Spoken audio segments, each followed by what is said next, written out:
এই ভিডিওতে আমরা সময় কার্য সংক্রান্ত একটি জটিল সমস্যার সমাধান লসাগুর কনসেপ্ট ইউজ করে সহজভাবে করব। এখানে বলা হয়েছে বি ও সি একত্রে একটি কাজ যতদিনে করে এ একা সেই কাজটি ততদিনে করতে পারে।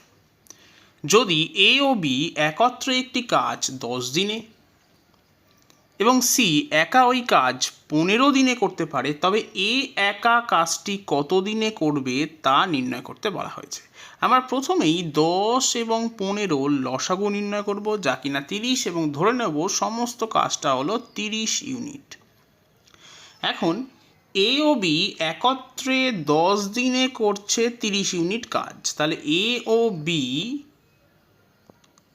একদিনে করবে 30/10, তার মানে 3 ইউনিট কাজ। সেম লজিকে আমরা বলতে পারি যে সি একদিনে করবে 30/15, তার মানে 2 ইউনিট কাজ।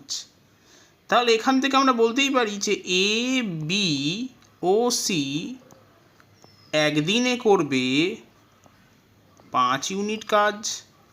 আবার প্রথমেই দেওয়া আছে যে বি ও সি একত্রে কোনো কাজটা, অর্থাৎ ওই কাজটা যতদিনে করে এ একা সেই কাজটা ততদিনে করতে পারে, তার মানে বি প্লাস সি হলো এর সঙ্গে সমান। তাহলে আমি এই বি প্লাস সির জায়গায় বসিয়ে দেবো এ। তাহলে এখান থেকে আমি বলতেই পারি যে 2a, অর্থাৎ এর দ্বিগুণ কাজ একদিনে করবে 5 ইউনিট, অর্থাৎ দুজন এ একদিনে করবে 5 ইউনিট কাজ। তাহলে একজন এ একদিনে করবে 2.5 ইউনিট কাজ। আমরা 5কে 2 দিয়ে ভাগ করে দিলাম। তাহলে এ এখন একদিনে করছে 2.5 ইউনিট কাজ এবং সমস্ত কাজটা হচ্ছে 30 ইউনিট। তাহলে এ যদি একা কাজটা করতে চায় তাহলে তার সময় লাগবে 30/2.5, কাটাকুটি করলে আমি পাবো 12।